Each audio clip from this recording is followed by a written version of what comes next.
आखिरकार अमेरिका ने इस जंग को परमाणु जंग की तरफ ढकेल दिया है। रशिया और यूक्रेन की इस जंग में अब परमाणु बम का इस्तेमाल हो सकता है। सीधी तस्वीर देखिए दोस्तों, अमेरिका सोच रहा है, बल्कि खबर दूसरी तरफ यह भी है कि अमेरिका देने के लिए तैयार है। जो टैंक होते हैं, टैंक, उसके अंदर जो गोला बारूद होता है, वो गोला बारूद अमेरिका देने के लिए तैयार है। वो गोला बारूद देगा जो यूरेनियम वाले गोला बारूद यानी परमाणु गोला बारूद होंगे, जिसका इस्तेमाल रूस के खिलाफ यूक्रेन करेगा। तो अब फैसला आप खुद कीजिए, खुद सोचिए, आप दिमागदार हैं कि कौन इस जंग को बढ़ावा दे रहा है। इसके बाद अगली रिपोर्ट ये देखिए, व्लादिमीर पुतिन ने सीधी धमकी दी है कि अगर जरूरत पड़ी तो हम भी परमाणु और यूरेनियम वाले बमों का इस्तेमाल करेंगे, हथियारों का इस्तेमाल करेंगे। अमेरिका मजबूर कर रहा है कुछ गलत कदम उठाने के लिए। उधर पैसिफिक सागर में रूस लगातार युद्ध अभ्यास कर रहा है, जो अलग संकेत दे रहे हैं। रशिया अभी भी पूरी मजबूती से खड़ा है।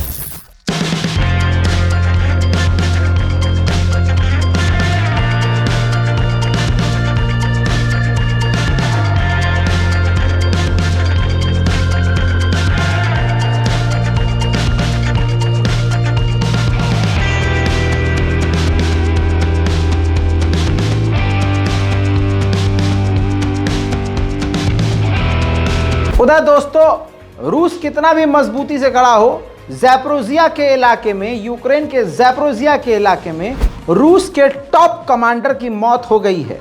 यह तस्वीर उसी टॉप कमांडर की है। रूस का अब तक का यह सबसे बड़ा नुकसान है और यूक्रेन को यह सबसे बड़ी जीत मिली है। इधर एक और झटका रूस को लग चुका है। वैगनर ग्रुप, जिस ग्रुप की वजह से रूस ने कई जगह पैर जमाए हैं यूक्रेन में, उस वैगनर ग्रुप के हेड ने फिर से बड़ा बयान दिया कि मुझे यकीन नहीं है, ना मुझे ऐसा लगता है कि जो वैगनर ग्रुप के फाइटर हैं आगे और यूक्रेनियों से या यूक्रेन में जाकर लड़ेंगे। यानी बैकफुट पर आ रहे हैं वैगनर ग्रुप। वैगनर ग्रुप और रूस के बीच दरार क्यों पड़ी है, आज इस बात को अच्छे से जान लीजिए। कल बता चुका था, लेकिन आज डिटेल में बता रहा हूं। रूस के डिफेंस मिनिस्टर ने एक नया कानून बनाया, जिसके मुताबिक जो अलग अलग ग्रुप, चाहे देशी हो चाहे विदेशी हो, वो जो रूस के लिए जाकर यूक्रेन से लड़ रहे हैं, उनको एक डॉक्यूमेंट पर साइन करना होगा। उस डॉक्यूमेंट पर साइन करते ही वो जो सैनिक, चाहे भारत से गया हो चाहे जर्मनी से गया हो रूस के समर्थन में, वो सैनिक रूसी सैनिक में ऑफिशियली शामिल हो जाएगा। तो जाहिर सी बात है, आप सोच रहे हैं अच्छी बात है। तो तमाम ग्रुप ने साइन कर दिया, यहाँ तक कि चेचन आर्मी जो रमज़ान कादिरोव की है, खुद रमज़ान कादिरोव ने भी साइन कर दिया कि हाँ जी हम तो रूसी मिलिट्री में शामिल हो जाएंगे, कोई बात नहीं। लेकिन वैगनर ग्रुप ने इनकार कर दिया कि नहीं जी, हम फ्री होकर काम करते हैं, हम किसी की आर्मी नहीं, हम प्राइवेट आर्मी हैं। इससे टकराव की स्थिति बढ़ गई रूस और वैगनर ग्रुप में ही। अब ये कानून कौन लेके आया था? रूस के डिफेंस मिनिस्टर। तो रूस के डिफेंस मिनिस्टर के इस कानून पर रजामंदी दे दी व्लादिमीर पुतिन ने। तो अब सीधा सीधा वैगनर ग्रुप से टकराव बढ़ता जा रहा है। उधर देखिए, सीधी तस्वीर दिखा रहा हूं, ऑडियो सुना नहीं सकता क्योंकि कॉपीराइट का मसला है।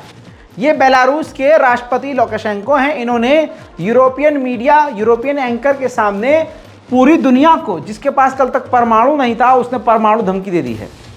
जी हाँ, रूस ने बेलारूस के अंदर परमाणु बम तैनात किए हैं, परमाणु मिसाइल रॉकेट तैनात कर दिए हैं। और कहा जा रहा है कि कई मीडिया कह रहा है कि कर दिए हैं, कई मीडिया कह रहा है कि करने वाला है। बहरहाल रूस का फैसला पक्का है कि परमाणु वो रूस का तैनात करेगा बेलारूस में। तो ये जो लुकाशेंको हैं, इन्होंने सीधा कह दिया है कि कोई भी देश बेलारूस पर हमला करने की सोचे भी ना, क्योंकि हम परमाणु हमला करने में नहीं सोचेंगे। यानी अभी परमाणु बम तैनात ही हुआ है लगभग, और बेलारूस ने सीधा धमकी यूरोप के बड़े बड़े देशों को दे दी है। अब आते हैं भारत के मुद्दे पर। रशिया बुरी तरह से फंस चुका है बेचारा। रूबल भारत ले नहीं सकता और रूबल भारत दे नहीं सकता, क्योंकि रूबल रूस की करेंसी पर पाबंदी अमेरिका ने लगाई है। चाइना की करेंसी युआन इस्तेमाल भारत करना नहीं चाहता, क्योंकि चाइना भारत का इस वक्त दुश्मन है। रुपया खुद रशिया नहीं लेना चाहता, तो कहानी जम नहीं रही और रूस और भारत को बिजनेस भी करना है। तो इस पर तो रशिया ने कहा कि ईरान और यूएई का इस्तेमाल करते हैं, उनकी बैंकिंग के ज़रिए या उनकी करेंसी के ज़रिए हम बिजनेस करेंगे। भारत ने ईरान का नाम सुनते ही साफ इनकार कर दिया। भारत ने कह दिया कि ग्रे लिस्ट में है, ईरान ग्रे लिस्ट में है और ईरान पर कड़े प्रतिबंध हैं, तो हम इसमें कुछ नहीं कर सकते। ईरान और यूएई को लेकर हम कोई भी बात नहीं कर सकते। फिलहाल अब ये कहानी सारी आके रुपये पे अटकी हुई है, रुपया, रूबल या युआन। उधर इजराइल की राजधानी में ये देखिए, तेल अवीव, इजराइल की राजधानी तेल अवीव में कंस्ट्रक्शन साइट पर रूस के लड़ाकू ग्रुप वैगनर ग्रुप का झंडा लगा दिया किसी ने, जिसके बाद तुरंत गिरफ्तारी हुई। जिस एक्टिविस्ट ने लगाया था रूस के समर्थन में गिरफ्तारी की गई और उसके बाद अगली तस्वीर आप देख रहे हैं कि अगली उसी जगह पर अगली तस्वीर में वापस जो है इजराइल का झंडा लगाया गया। रूस ने द्नीप्रोपेट्रोवेस्क के इलाके, यानी द्नीप्रोपेट्रोवेस्क का वो इलाका है जो ज़ेलेंस्की, यूक्रेन के राष्ट्रपति ज़ेलेंस्की का होम टाउन है, तो द्नीप्रोपेट्रोवेस्क के इलाके पर रशिया ने बड़ा हमला बोल दिया, जिसमें 11 से 12 आम लोगों की मौत हो गई और पूरा वो ज़ेलेंस्की का होम टाउन जलकर कबाब हो गया।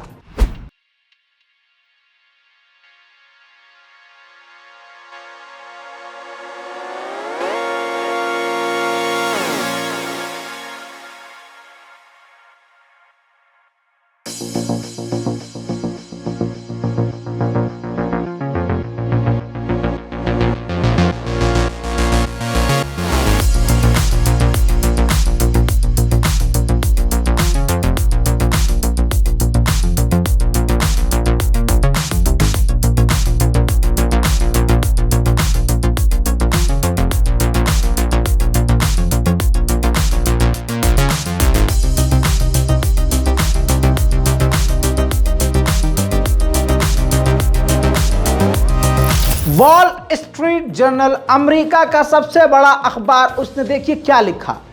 उसने बताया कि CIA ने हमले से पहले ही यूक्रेन को वार्न किया था कि जो रूस की गैस पाइपलाइन जर्मनी गई है उस गैस पाइपलाइन को उड़ाना नहीं, कुछ भी हो जाए उस गैस पाइपलाइन को मत उड़ाना। लेकिन इसके बावजूद यूक्रेन ने उस गैस पाइपलाइन को उड़ा दिया। उधर अमेरिका ने फिर से ऐलान कर दिया $325 मिलियन के हथियार फिर से यूक्रेन को अमेरिका देगा। इसके बाद व्लादिमीर पुतिन का बड़ा बयान आया। व्लादिमीर पुतिन ने कहा कि जो काउंटर ऑफेंसिव बड़ा हमला करने के लिए हथियार यूक्रेन को दिए हैं, उन बड़े हथियारों में से जो नए हथियार थे 30% वो हथियार ऑलरेडी यूक्रेन के खत्म हो गए हैं। और व्लादिमीर पुतिन ने बड़ी बात कही है, ध्यान से सुन लीजिए दोस्तों, फिर जज कीजिएगा कौन सही है कौन गलत है। व्लादिमीर पुतिन ने कहा कि हम तो बातचीत के लिए तैयार हैं, लेकिन जब वो हथियार देना बंद करेंगे तभी तो हम बात करेंगे। और यहां पर व्लादिमीर पुतिन की बात बिल्कुल सही साबित हो रही है। उधर अमेरिका ने फिर से ऐलान किया कि जो हथियार, जो डिफेंस सिस्टम अभी यूक्रेन के बर्बाद हुए हैं, खराब हो गए हैं, उनको हम रिप्लेस कर देंगे। पुराना यानी टूटा फूटा ले लेंगे और उनके नया दे देंगे। तो इस जंग में और इस आग में घी डालने वाला देश सिर्फ इस वक्त अमेरिका है। उधर रशिया की राजधानी मॉस्को की एक मार्केट में जबरदस्त आग लग गई। दोस्तों तस्वीरें आपके सामने रख रहा हूं।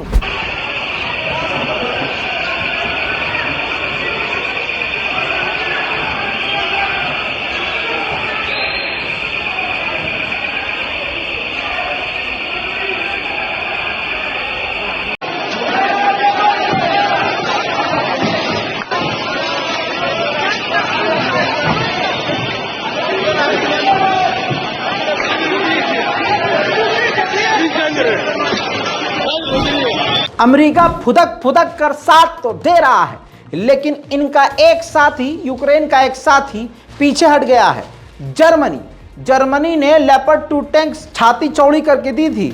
अब जर्मनी ने कह दिया है कि जो टैंक बर्बाद हो गए हैं, जो हथियार हमने दिए थे वो खराब अगर हो गए हैं, तो उनको ना हम ठीक करके यूक्रेन को दे सकते हैं, ना हम नए हथियार यूक्रेन को दे सकते हैं। भैया हमारे बस की नहीं है। मतलब यही रिएक्शन है इस वक्त जर्मनी का। बड़ी खबर, अल्जीरिया के प्रेसिडेंट, सीधा तस्वीर देखिए, अल्जीरिया के प्रेसिडेंट इस वक्त रूस की राजधानी में मॉस्को में उतरे हैं।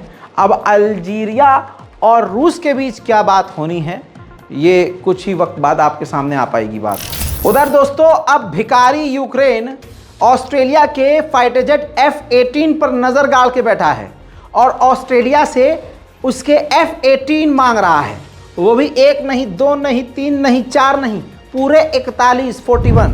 उधर रशिया ने बताया है, रिपोर्ट जारी की है कि वेस्टर्न देशों ने यूक्रेन से कहा है कि जितने ज्यादा रूसियों को मार सकते हो उतना तुम रूसियों को मारो। उधर रूस के K-52 अटैक हेलीकॉप्टर को एक्शन में देखा गया, जिसने यूक्रेन के कई इलाके को तबाह किया है।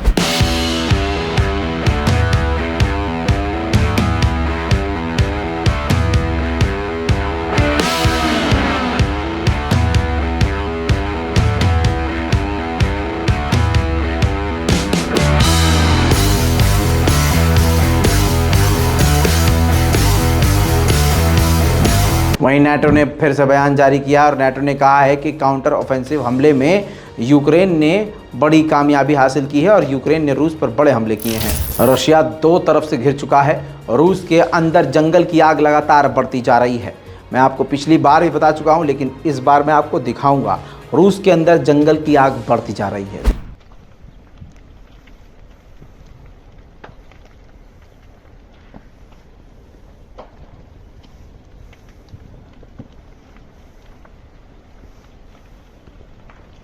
दोस्तों, वॉर अपडेट में आज के लिए इतना ही। इस रिपोर्ट के बारे में राय कमेंट में जरूर लिखिए। मिडिल ईस्ट की स्पेशल रिपोर्ट देखनी है अगर आपको, तो हमारे दूसरे चैनल रजाग्राफी अनस्क्रिप्टेड जाइए। भारतीय समय के मुताबिक शाम 6 बजे, रोज शाम 6 बजे मिडिल ईस्ट की स्पेशल रिपोर्ट रजाग्राफी अनस्क्रिप्टेड पर हाजिर हो जाती है। तो जल्दी जाइए, आज की भी मिडिल ईस्ट रिपोर्ट को देखिए, दूसरी रिपोर्ट को भी देखिए, हिस्ट्री भी आप देखिए, जनरल नॉलेज भी आप देखिए। एक से बढ़कर एक एपिसोड यहाँ पर मौजूद है। जाइए और ज्ञान बढ़ाइए और व्हाट्सएप ज्ञान से दूर रहिए। मैं हूँ रजा, आप देख रहे थे रजाग्राफी। जय हिंद।